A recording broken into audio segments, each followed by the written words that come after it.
yesterday about noon, after about a month leading into this of being sort of nauseous and nervous, I got a full-blown stomach virus. And I'm just not sure what to make of it. That's all I'm going to say. I'm a psychiatrist, I have to make something of it. So this is not an easy talk for me. This is the first time I've spoken publicly about my family's experience and my relationship with a man who was wrongfully convicted of killing my father.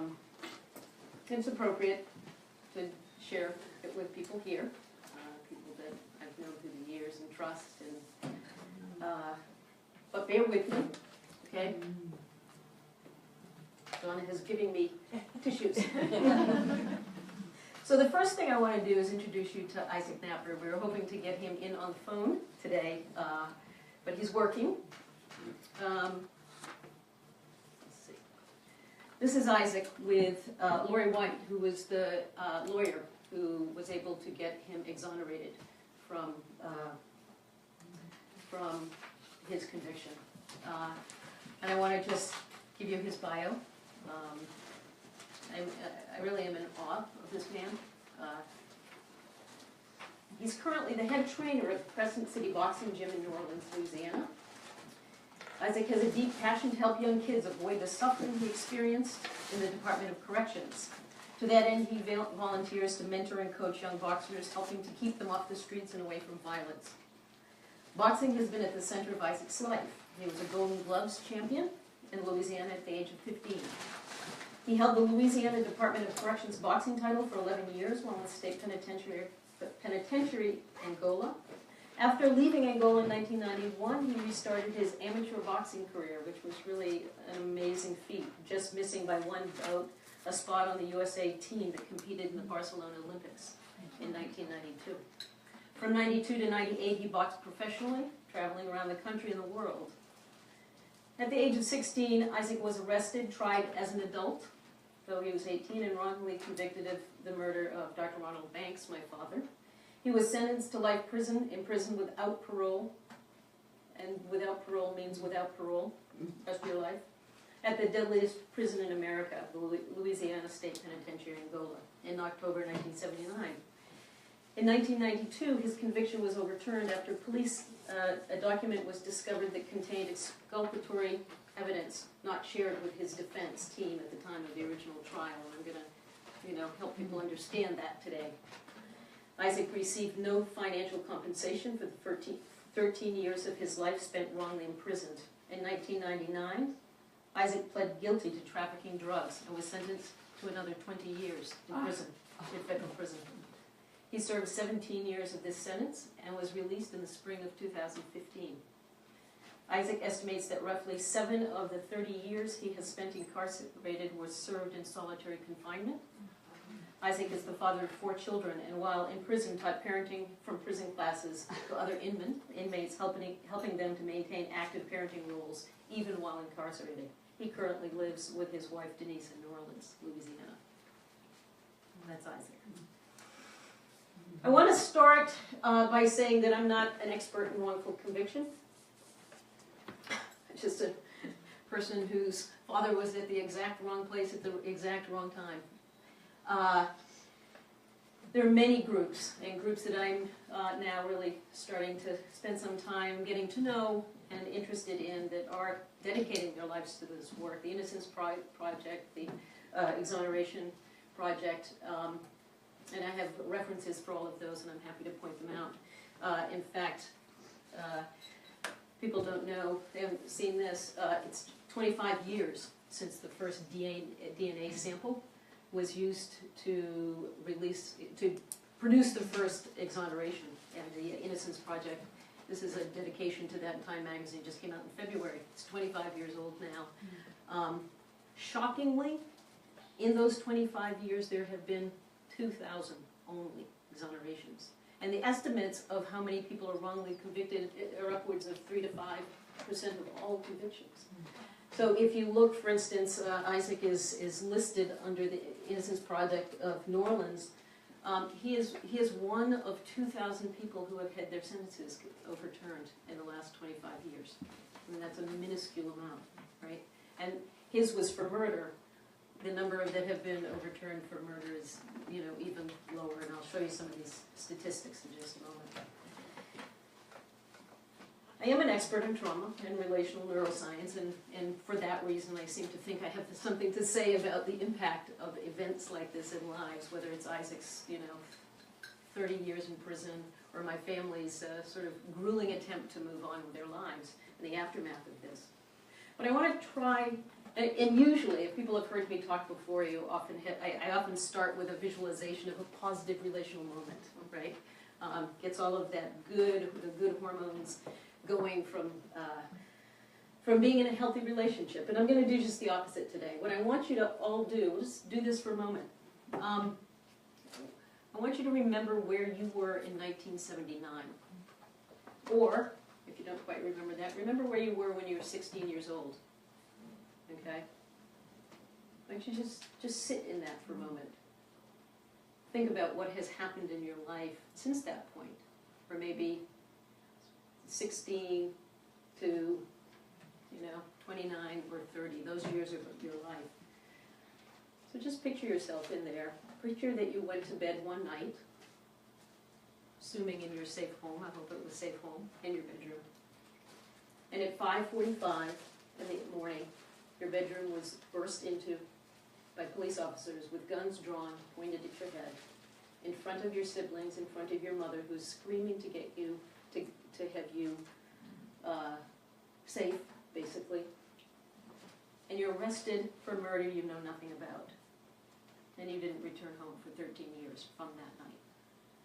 Imagine that, right? One point when I was putting all this stuff together, I thought, Jesus, those 13 years. One of the interesting things about this whole story as it unfolds is that Isaac and I were the same age when he was arrested for killing my father. And in the time that he was in Angola, I got to fulfill my dream of being a Division I basketball player, right? I then got to make that decision that medicine was going to be more important than basketball, partly because I wasn't as good as I thought I was.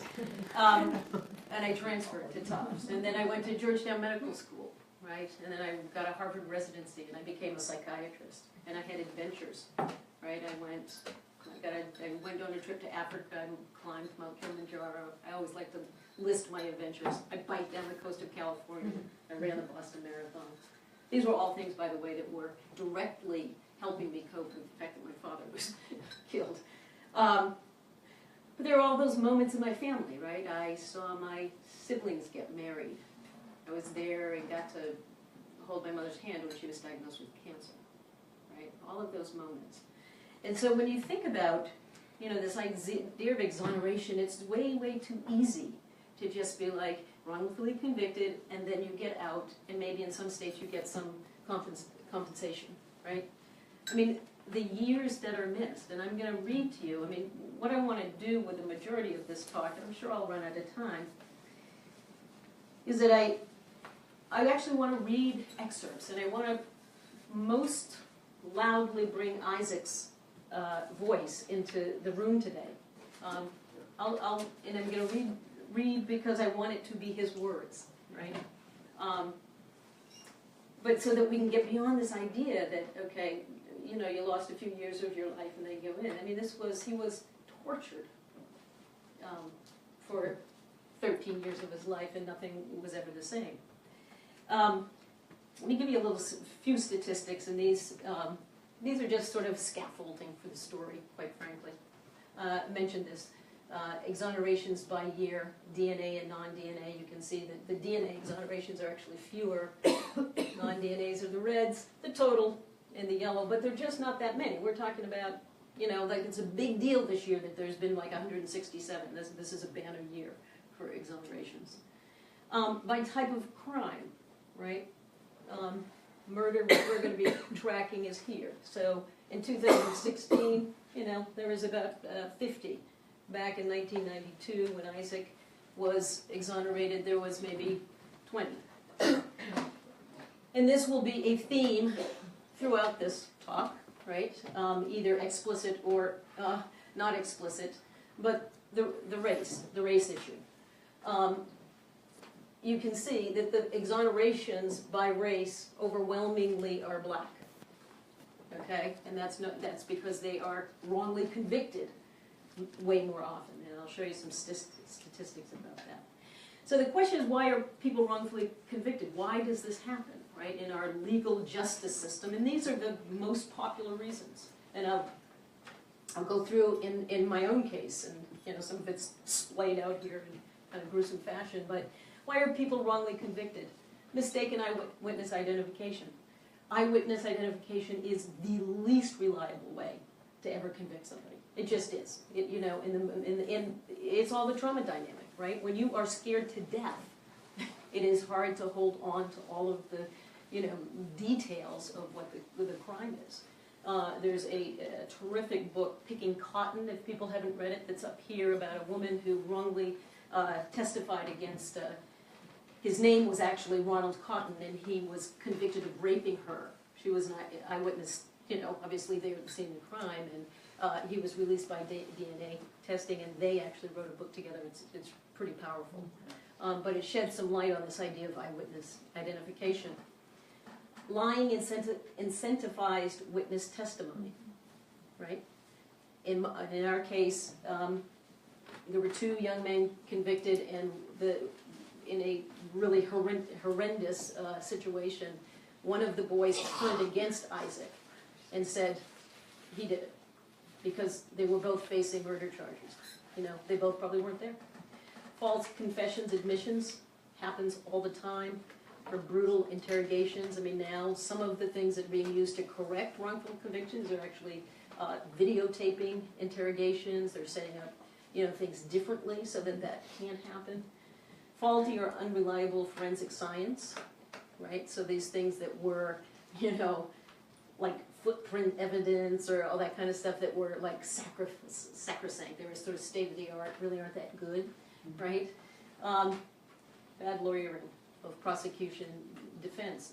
In Isaac's case, it was both, right? We had a corrupt prosecutor system and a bad defense, basically. Again, if you look at the numbers, false accusations and actually official misconduct, right? That's not like, oh, we mistakenly convicted you. That's we're lying to get you in because we just have to arrest somebody. And then the other question, of course, is once people are in jail, how in the world do they stay for these long times? I mean, I've got books up here, all of which are about people who have been wrongly convicted, and they're in prison. Not you think like 3 or 4 years to straighten this out, but it's not. It's 15, 20, 25, 30, right?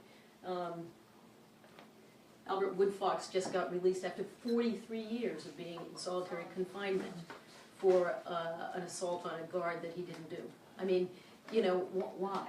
And there's a lot of whys. No access to any evidence. Evidence from the crime is destroyed. No access to records. You can't get records. Records from the case are destroyed. I mean, you're not able to get a lawyer to look at your stuff. You're locked away, and that's that. You're just kind of tucked away, and that certainly was the case with Isaac.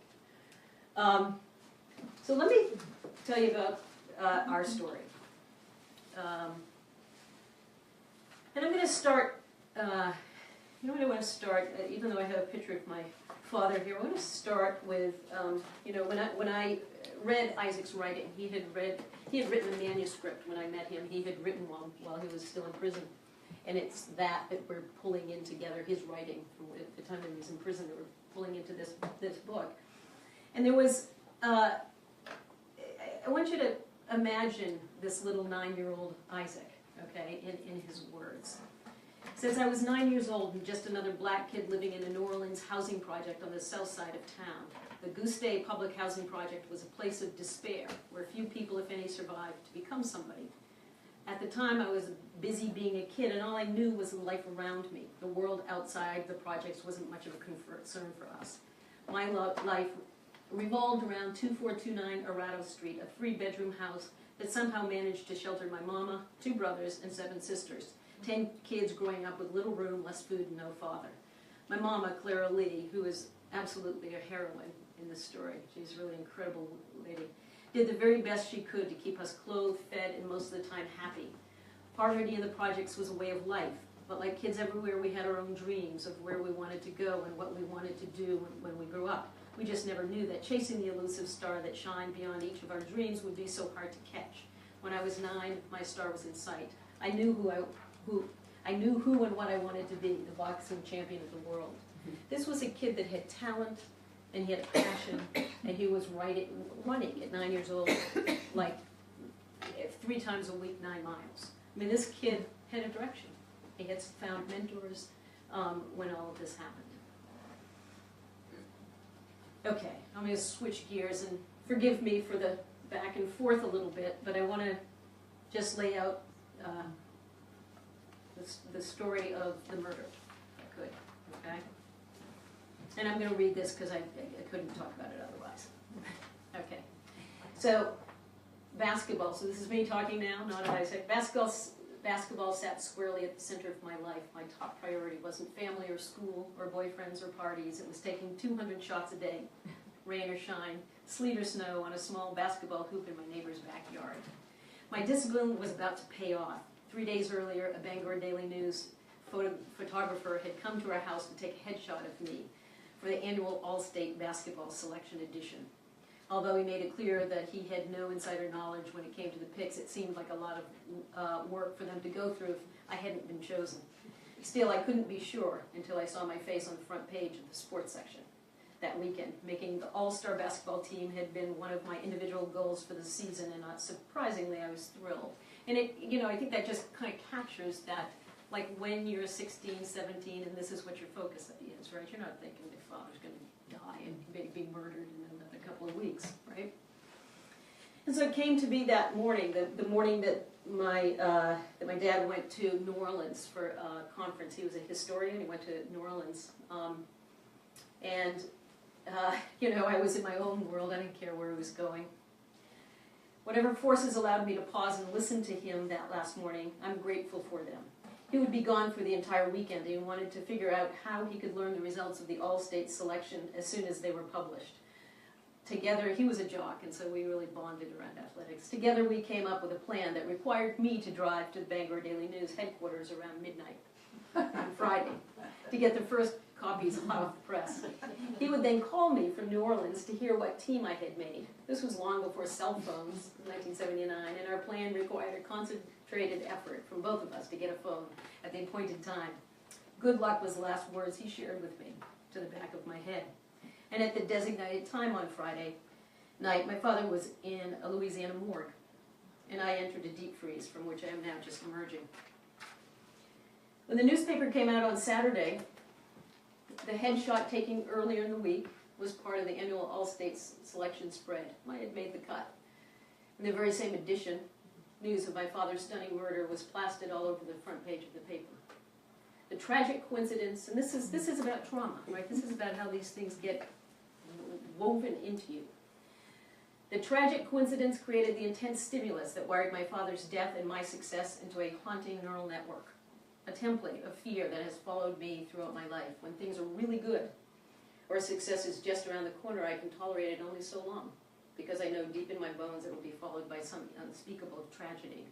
And life's unpredictability and regular losses that we all suffer have been just the kind of intermittent reinforcement needed to keep this network in place. A virtual Mobius strip of perpetual fear and pain. Father, death, murder, my success, murder, death, father. Did I blame myself for my father's murder? Unconsciously. But somewhere deep in my subconscious where I couldn't make sense of a world that killed fathers on business trips. I knew that if I had been more attentive that morning, less critical of the clothes my dad wore, less preoccupied with my All-State selection, he'd be alive today.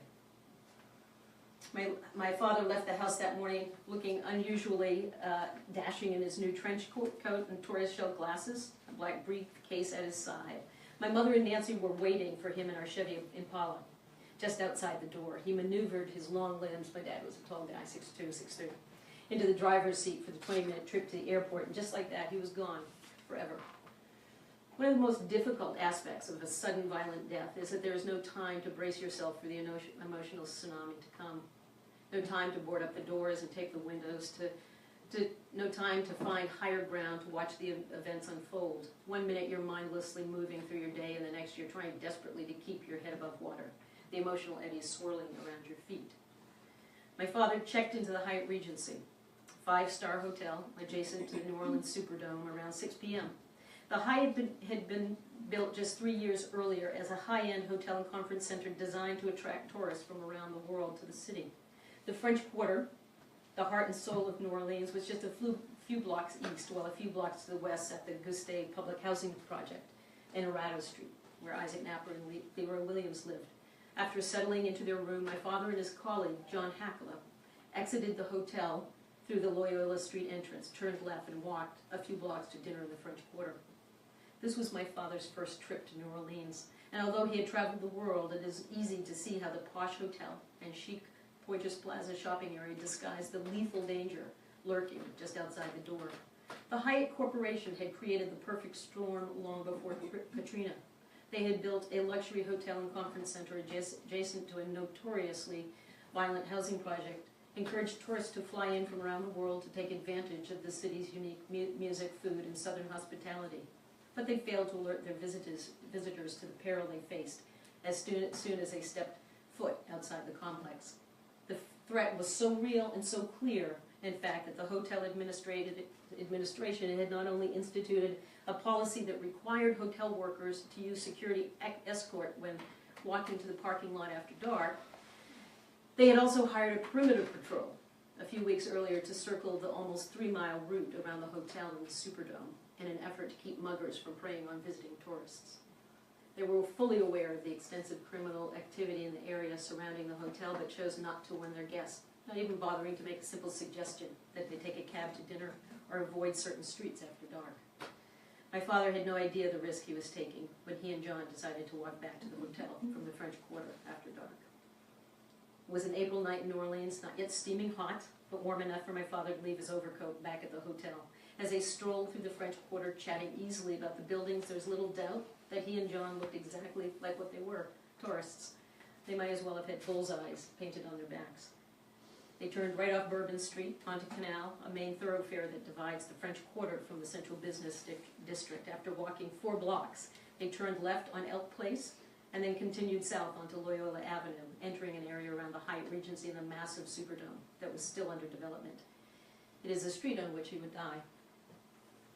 As my father and John approached the hotel, just a few feet from safety of the revolving door entrance, their paths were blocked by 2 young black men demanding money. I can easily imagine the wide-eyed shock on my father's face as he heard the words, "Give us your wallet," and realized that he and John were being robbed. I can imagine his confusion and then terror as the surreal became all too real. His response, "You've got to be kidding," was classic Dad. In his role as assistant to the university president in the late 60s, he was admired for his ability to find common ground between the faculty and the restless, demanding students. He was a very cerebral guy, and even as the adrenaline began to race through his body, as it tried to prepare him to react to the danger, his mind would have wanted to understand what was going on, what these guys wanted, why were they doing this. The one standing closest to my father was carrying a chrome-bladed pistol. The guys weren't kidding. My father wouldn't have fought to keep the $35 he carried in his wallet. He was simply taken off guard. John fought the unarmed second assailant, and half running, half crawling, fell into the Poitras Plaza entryway. In an absolute panic, he screamed, "Help, police," repeatedly. He heard a single gunshot as the first assailant fired his weapon directly into my father's face. The gun so close to his skin, it left gunpowder residue around the wound in his left eye. The bullet traveled through his brain and came to rest at the junction of his head and neck. At his second cervical spine, the bullet severed his spinal column, effectively paralyzing him, and he collapsed like a ragdoll on the sidewalk at 9:15 p.m., dead. So that was the murder. You can imagine the place that left in my family. You know, we were from Maine. These things don't happen in Maine. Of course they do, but they don't happen in Maine. We had no idea what to do. And so, you know, when the detectives reached out to us and told us they had caught the guy that did it. Of course we wanted to believe them, right? I mean, why wouldn't we? We had no experience with this. And so, about a month later, this picture showed up in the Bangor Daily News, right? This was Isaac Knapper. They were absolutely clear. They told us this was a guy that killed my father without a doubt. He had an extensive criminal record. They've been trying to get him for years. All of this was not true, right? But it really was a good story for us. So we just jumped on. We're like, these guys are our heroes, right? They go into these dangerous areas and they get it. So the killer now had a face and a name, Isaac Knapper. Okay? And now what I want to do for you is I want to read Isaac's first-hand account of being arrested. Okay? I was awake, but what I was seeing felt like a dream. My room was filled with cops with guns in my face. "Get up now," they screamed. All I could muster was a confused, "What?" "Move it," they screamed again. "Get up." I looked over at my brother's, Larry's, bed. He was sitting there, awake, watching. It was 5:45 a.m., now wide awake myself. I stood there in my underwear. This is Isaac. Nothing else. They spun me around and put the handcuffs on way too tight, pinching the skin on my wrists. Mama was just outside the room, yelling at them, demanding an explanation. She had been awakened by a loud banging on the door and had barely gotten it open when the goon squad dashed past her, guns drawn, shouting, "Where's Isaac Knapper?" I wondered why they didn't do these things in the light of day. Mama demanded to know what I had done. Her questions were answered when one cop looked directly at me and said, "You're under arrest for murder." "Murder?" Mama screamed in disbelief. "Murder? I haven't murdered anyone," I said. What the hell was he saying? The next thing I knew, someone was reading me my rights. My head was spinning. I remembered the time I had just spent in juvenile detention for my friend Randy. A long story. I wondered who I had supposedly murdered and who had said that I had done it. As they hustled me to the police car, my mama kept asking them to let me get dressed. One cop dismissively told her that she could bring clothes to central lockup. "He didn't murder no one," Mama kept yelling. "You must be making a mistake." "Mama, they are making a mistake," I assured her as they dragged me out the door. I didn't understand anything about this. I knew I hadn't killed anyone. All that kept going through my mind was that I was going down for murder, murder, murder. Not me. I'd never even thought about murdering anyone. The rest took place on May 19th, 1979, a day that would literally change my life forever. When we arrived at Central Lockup, I was still in my underwear. I never realized how dumb those things looked. The cops pushed and pulled me around until they decided to book me, still in my underwear. Entering Central Lockup was terrifying. I mean, imagine, this is a 16-year-old boy. They put me in a filthy, cramped holding cell with 10 other men. Every breath filled my nose and lungs with the smell of wine and urine. There was a single all-in-one toilet and a sink in the very back. The toilet was stopped up with feces, and urine and vomit covered the seat. Thank God I didn't have to crap, because I was never going to put my butt on that toilet. They kept me in the holding cell for 12 long hours. At one point, they gave us all cold bologna sandwiches that I couldn't eat in that nasty environment. Instead, I used it as a pillow.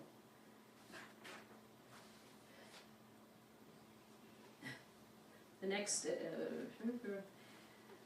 6 months of my life were living hell. First-degree murder was a no-bail offense.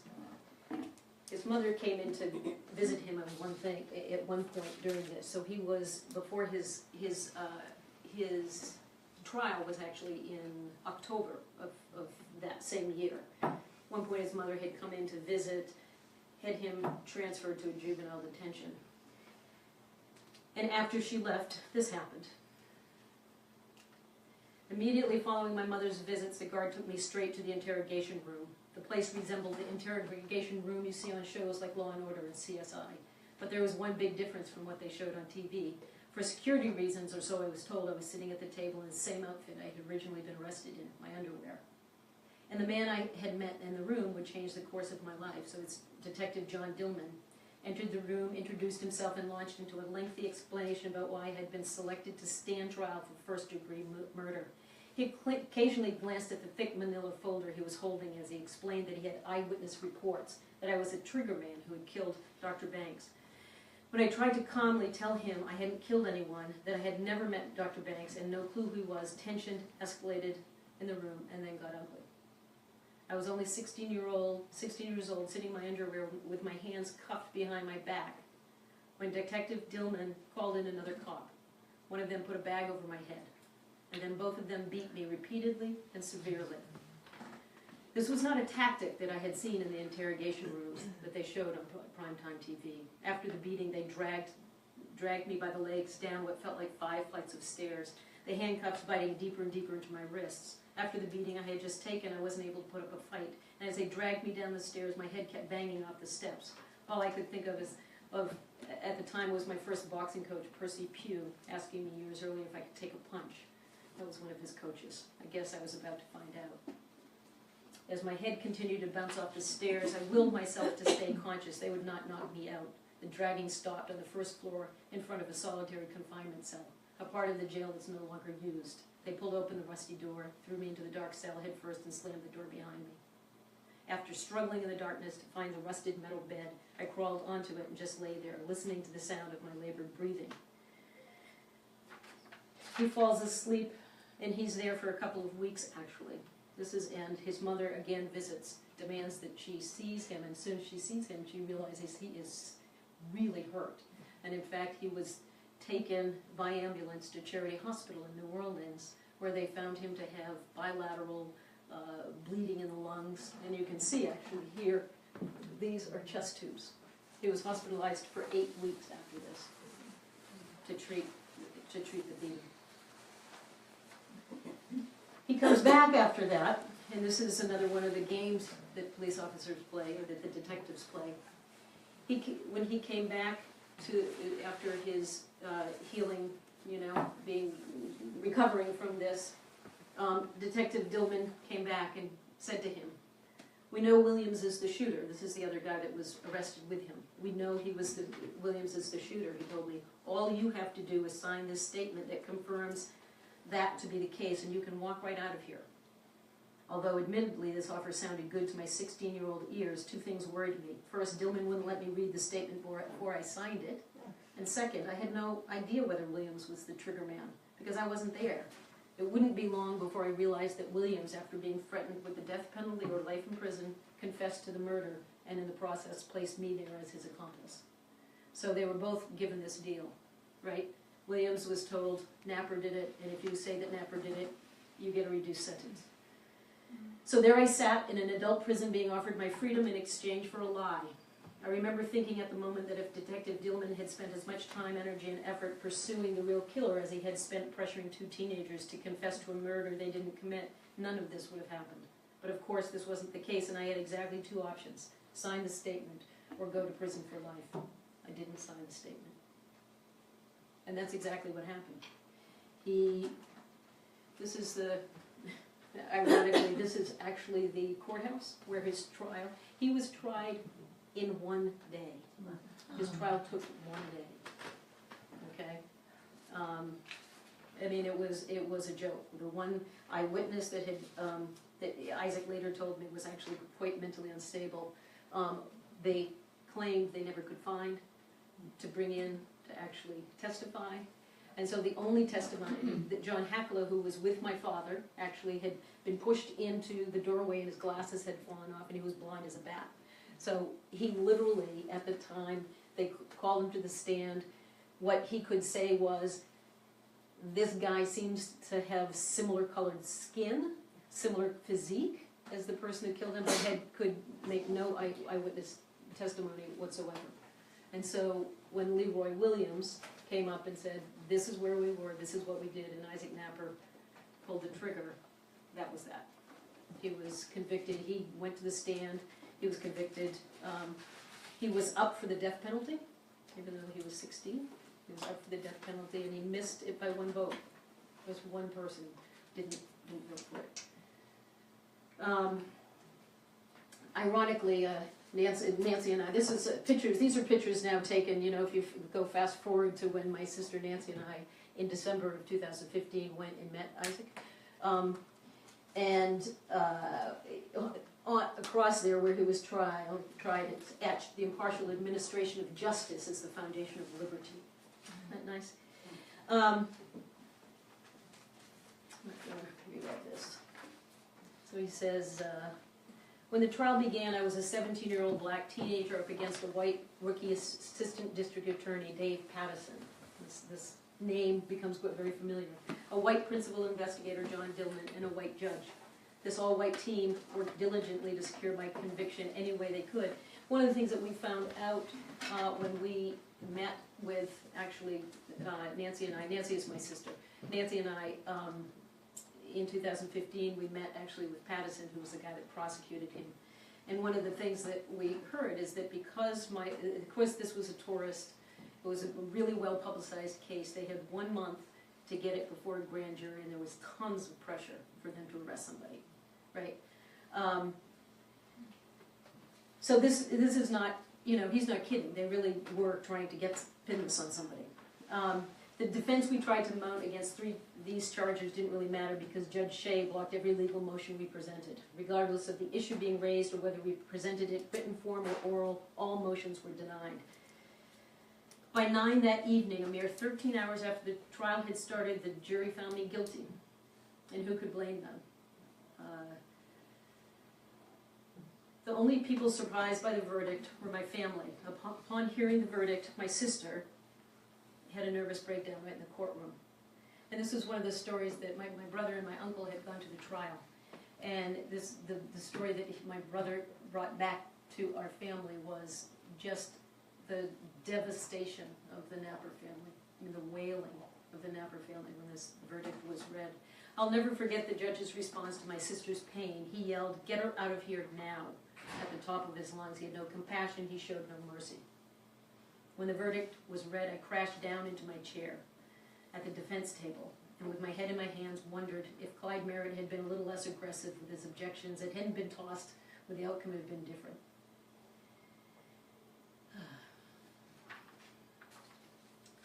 So, from that moment on, he goes to Angola, right? I'm just going to read you one little clip of his from Angola. Angola, he says, Angola, its nickname was hell, and hell was 18,000 acres at the end of the world. 40 square miles of prison land. If you want to escape beyond its borders, you would need to be a great swimmer or have a boat. The Louisiana State Penitentiary, Angola, lies 22 miles off Route 66 northwest of St. Francisville and is surrounded by swampland and the Mississippi River on 3 sides. Angola is a self-contained town separated from all other life in the United States. It has its own radio station, magazine, and hospital for emergencies. Nothing came from the outside, nor was anything sent to the outside.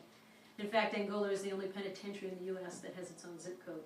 When I entered Angola, it was equipped with its own helicopters, boats, jet skis, 4-wheel drive trucks, and all-terrain vehicles. With all these 4 fun recreation vehicles, a prisoner's chance of getting away on foot or by swimming was slim to none. If the vehicles didn't work, there were horses, bloodhounds, and large contingents of attack dogs to help track down escapees. And if all else failed, there were the armed guards who would rather shoot you than chase after you. You were no safer staying inside the fences topped with razor wire. Many of the inmates would kill you simply because of the way you looked at them. I mean, he's got pages. I mean, he says when they first anybody who first goes there ends up working in the fields, and the goal is that you have to have 90 straight days of work without an infarction to get out of the fields, and the field is just thought to be like basically slave labor. And he says, I've seen men take a knife and cut a finger off just to get a light duty status so they would not have to work in the field. Another common way to get out of the field was to pour battery acid on the top of your foot and let it burn a silver dollar-sized hole straight through. This would get them out of the field, but also a disciplinary report. It took me 11 years to complete my 90 days of field work without an incident. This is where he lived most of the time. I mean, the stories of Angola are just horrendous. But one of the things that, when I mentioned in the beginning about, all the things that I got to be a part of in my free life, right, while Isaac was away. This was one story that just grabbed me that I just want to read to you. the chaplain, he's literally in this cell area. There are TVs on the other side. He says the only reason a chaplain would visit anyone in Camp J was to deliver bad news. As he stood in front of my cell, fear crept over me, and I didn't want to hear anything he had to say. I came as close to the bars as possible and began to scream at him, "Get away from my cell." My friend Michael started screaming with me. You heard him, he shouted, "Get the fuck away from his cell, motherfucker." The preacher said with a cool demeanor, "I'm sorry, your brother Larry Lee was killed in a car accident. His car plunged off the bridge into the river. He drowned. I've arranged for you to make a call home to family." In that moment, the hammer fell and the room caved in. All I could think about was what Mama must be going through as one by one her 3 sons were being taken from her. You can't even believe the story gets worse. He had a brother, Cornel, who was also wrongly convicted of murder and released after 5 years. I had to keep reminding myself that I needed to hold in my tears, that tough guys don't cry, that painful night passed very slowly. When the morning came, Mama was there to visit me. This was her first visit with me in lockdown. So we were sitting on different sides of the cage with no physical contact. I was shackled at my feet with a chain around my waist to keep my handcuffs in place. Mama was smoking cigarettes, something I never had seen her do. With her head in her arms, she sobbed very hard, and when she finally looked up at me, my heart skipped a beat and felt as though it had been ripped out of my chest. I wanted to reach out to her, to hold her, to comfort her, to kiss her tears away. The one person I loved more than anyone was tormented, and I couldn't even hold her hands. I was a man now at 19, and needed to embrace my mother until her pain went away. The prison system had no compassion, no kindness. It was as cold as the North Pole in winter. Anger began to explode through my veins, held back by the tight chains that bound me. "Mama, please don't cry," I pleaded. "Why are you smoking? I've never seen you smoke before." "Oh, son," she cried, "I don't know why. I just don't know why I've lost all my sons. Larry is dead now. They put you in here for life, and Cornel is waiting to be sentenced to life for the same reason you had received a life sentence. What have I done that is so wrong? I tried so hard for all my children." She wept uncontrollably. "Mama," I said, "I won't be here for the rest of my life. And Cornel won't either. I promise you that, Mama." I was trying to say all the right things, but without the compassionate hug, the words seemed hollow. Through the cage, I helplessly watched as my mother broke down. She couldn't get a hold of herself. Muscles of steel, strength of a giant, fast as lightning, didn't matter because now I too was crying. If I could just make all of this go away, but I couldn't. Mama talked to the warden about me being released. Of course, she didn't. And then she left. When the free man asked me what was wrong, I cussed him out and got just what I wanted, but not what I needed, a transfer to solitary confinement. Life was too heavy a burden for me to handle right then, and I was not strong enough to handle this much frustration. As I sat holding my head in my hands, I realized my hair was falling out in globs. Okay. So now the things start getting a little happier. After all that, so sorry. This is Lori White. Isaac had, during the time that he's in prison, had 2 appeals. Both had been turned down. They were on technical reasons.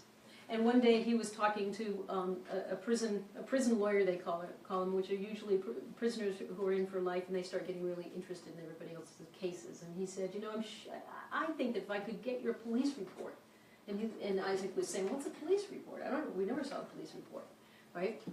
And so he had that conversation one day, and like 2 days later, Lori White, who's now Judge Lori White in Louisiana, came and met with him and said, "You know, I think you're innocent. I want to work on your case." Apparently, his mother had found her somewhere through some channels, and his mother got this police report, the Dillman report. This is like this infamous Dillman report, okay? In this report that nobody had ever seen, this is Isaac and his mother after he got out, there is evidence that, and get this was never given to his defense team, that there was an armed robbery 1 block away, 1 week later, with the descriptions, fit the descriptions of the people that killed my father, down to a white sailor cap on one of them. And not only that, but they had the gun that was used that killed my father with 1 bullet missing. That wasn't presented. Can you imagine? They didn't have that. So they get this, and through a process of about, still takes a good year and a half to get released, he was released from prison, right? I mean, just stunning, okay? I'll just share some of his words. He says, after a pause, he simply said, "This is the judge, you are free to go." I mean, can you imagine? 13 years. Those were the sweetest words I've ever heard. Lori grabbed me, and Mama hugged me along with the rest of my family. I pressed so many hearts against me that day. My sister Hazel outdid herself in the kitchen preparing a feast for me with all the fixings, including my favorite chicken and dumplings. Lori, who, along with her husband, who really believed in Isaac, actually set up a boxing school and sponsored him. Basically sponsored him in his boxing career. So he came out and hit the ground running and just started boxing. Also dating 100 girls, getting women pregnant, so by the time he went back in. So, of course, the guy's been in prison for 14 years, 13 years, 12 years, something like that, somewhere between 12 and 14 years. And he assumed, as everybody did, that he would be compensated, okay? Except when he sued the state of Louisiana and Harry Connick Jr., who was the DA at the time, senior, who was the DA at the time, it was thrown out. And it was thrown out because basically there is a rule that says prosecution is immune to liability in these cases. It is the most arcane, stupid rule you'd ever hear of.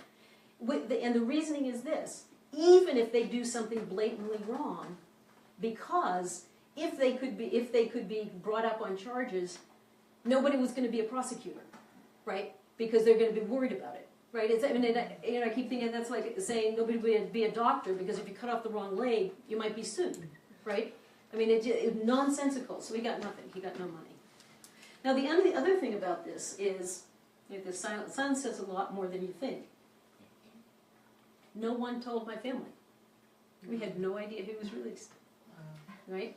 So we are living under the assumption that he's in prison for the rest of his life. They got the right guy, and just kind of coping on this. So the minute he was released from prison, my father's murder was an open murder case, and we didn't know it, right?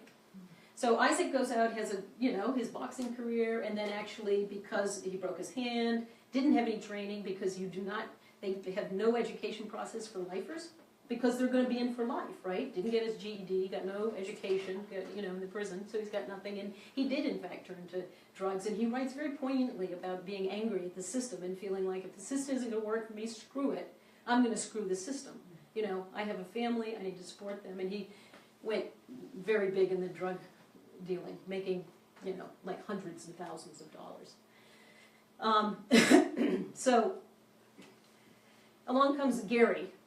Okay? It's my brother-in-law, my sister Nancy's husband. Okay? And he, one day, in 2004, Googles Isaac Knapper, right? Because he's an editor kind of guy, and he just likes to do this sort of things at a computer.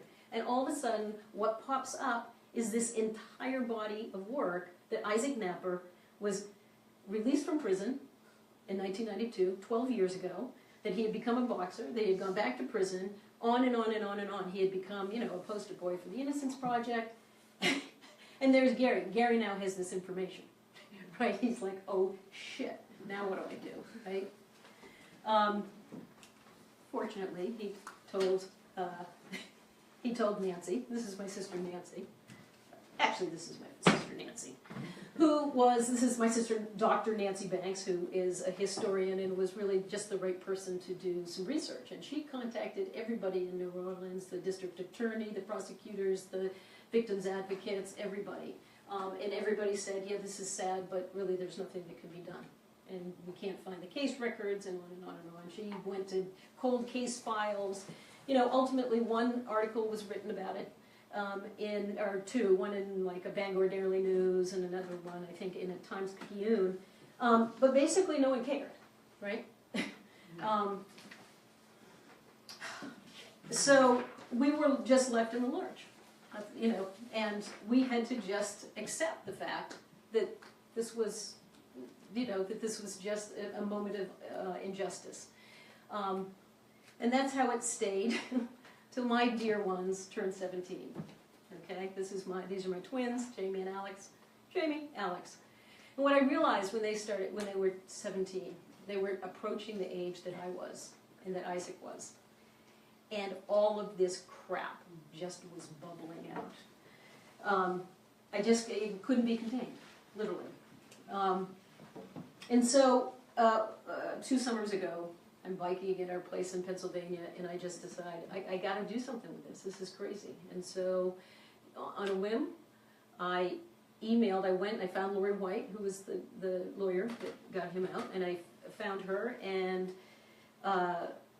wrote to her, to this nondescript email. It was like court at L blah, blah, blah, blah. She wrote back to me within 12 hours. We started this conversation about, did Isaac do it? You know, what was he like? Where is he? And come to find out, just this summer, he had been released from his 20-year prison sentence. And it started this process of really thinking about meeting him. So my sister Nancy and I, on December 14th, 2015, flew to New Orleans, having no idea what to expect. I mean, it was like we were just, yep, here we go, right? This was a picture from our first meeting. We met at Lori White's office, where she's a judge. Isaac was incredibly generous, and in fact, I'll read, I know we're about out, but I have to read this moment. It's sort of the moment, one of the takeaway moments for me. It was an incredible weekend. And it just said so much about Isaac. So one moment from the initial meeting captured the transformative power of this new connection. I mean, there was a familiarity with Isaac right away. I mean, it was really lovely. Isaac had already openly shared gut-wrenching stories about his arrest, the violent interrogation methods used by the detectives, the hideous conditions of his first few days of incarceration in a building less than 50 feet from where we now sat, this building. Denise asked what the murder, Denise was his wife, is his wife, what the murder had been like for our family. And Nancy and I both began to share snippets of that horrible time, an event that neither of us had felt comfortable sharing with others. We talked about the confusion and the pain surrounding our dad's murder, along with the character assassination of Isaac and the lies that were actively fed to our family as the prosecution fabricated a case against him. We had both been born and raised in Bangor, Maine, oblivious to the problems of large urban areas like New Orleans, where crime and violence were the backdrop of everyday life. Truth be told, I recall my family taking comfort in the self-assured words of the detectives and prosecutors. We blindly trusted that they had our family's best interests at heart, and like us, only sought the truth about our father's murder. We needed the justice system to right the wrong that had been done to us. In fact, our sanity depended on it. Isaac listened intently to both of us. I wasn't sure what to expect, but as a trauma therapist, I looked for the telltale signs of dissociation or even poor attention in Isaac, which would be expected given the relentless brutality he had endured over the past 30 years. They weren't there, however, and when he spoke, his words were a surprisingly soothing balm to our pain that was still red hot and unapproachable. His words to Nancy were steady and filled with feeling. I kept thinking of you when I was in prison. When I first got there, I already knew Dr. Banks had a young child. I wanted to reach out to you to see what I could do to help. My eyes filled with tears as I looked at my sister, who was 8 years old at the time of the murder. She was gently weeping, and though her right hand pinched the bridge of her nose, it couldn't keep the tears rising from deep inside. Still, Isaac didn't look away. He didn't harden to the anguish or push it aside. Simply and directly, he asked, "Can I give you a hug?" All of our eyes welled as we watched the grown daughter of the professor shot on the street in New Orleans embrace the man wrongly convicted of killing him. It was one of those moments, that just, unbelievable. During that time, we're winding down, we went to Kinko's Copies, and we copied all of this material. This was just like manna to Nancy and I. All of these records that we had made, we get the trial transcript, the Dillman report, all of this stuff that nobody could share, and Isaac had it. And so we went, just all of us went and just photocopied together. I mean, it was like surreal. He took us to his gym. This is a picture of Isaac with kind of one of his early boxing shots. There we were at the gym. There are some of me punching, but I didn't bring those in. And it was so wonderful to see him. It was like, the one place you knew he felt safe, he belonged. It was his place. Along the way, Nancy and I met with Attorney Pattison, who was the man who prosecuted him. And he was warm, and he was kind, and he was so oblivious to what he had done. He still believed that Isaac had killed them. We didn't tell him that we had just come from meeting him. I just wanted to hear what he had to say, and a whole other thing, but he knew, and in fact he was, Lori and Isaac had pressed charges, brought Patterson up on violation, and he was outraged that they had done that. He had been fair all of his life, and I mean it was really stunning, and the things that he didn't know, and in fact at the end he said, you know, the thing I don't understand about Isaac is if he really didn't do it, why didn't he testify? You know, and Nancy and I were like, oh, yeah, why didn't he? You know? And so later that night, I go back to the hotel, and we've got the trial transcript, and there's 20 pages of his testimony, Isaac's testimony. He did testify. I mean, and Patterson was saying he didn't, you know, he didn't say that he didn't do it. Why wouldn't he say he didn't do it? He didn't testify. You know, it was things like that. You were thinking, geez, we probably shouldn't forget about that. And finally, we kicked off our trip by going to Angola with Isaac. Went to the museum. Here we are loading up in the bus. This is Isaac. I mean, it was unbelievable. We were touring around places. There was one building, and I could see, I was sitting beside him, but we got out, and he was shaking, you could tell, and he just looked at me, pointed over, he said, that's where I came in, and, you know, mostly he was okay, but, you know, sort of seeing that. This is a collection of inmates' weapons. This is Isaac and his mom, Clara Lee, now. Really just a lovely woman. There's Clara Lee again. And she really just stood by him through thick and thin. It's the lethal injection chair. And I don't know what else I have on here. This is Isaac's best friend, Michael, who also is allegedly wrongly convicted and has been in for 32 years. This is how Nancy and I got through the trip. We drank Prosecco and ate. Couple more points and I'll wrap it up. Race and wrongful conviction. I mean, you know, it's throughout this. Black men get convicted more often than not, wrongly convicted. And if you look at this, around murder, it's, you know, the proportion of black men that are convicted of murder compared to, who are released compared to white people is really just, it's sickening, actually. Oh, Lord. Okay, I know we have to stop. Do we have to stop right now? Do you tell me? We can go a couple more minutes. People need to leave. If you need to leave, go ahead. I just want to say two other things. I want to read this exchange between Harry Connick Sr. This was when he was being criticized for having a department that routinely withheld information.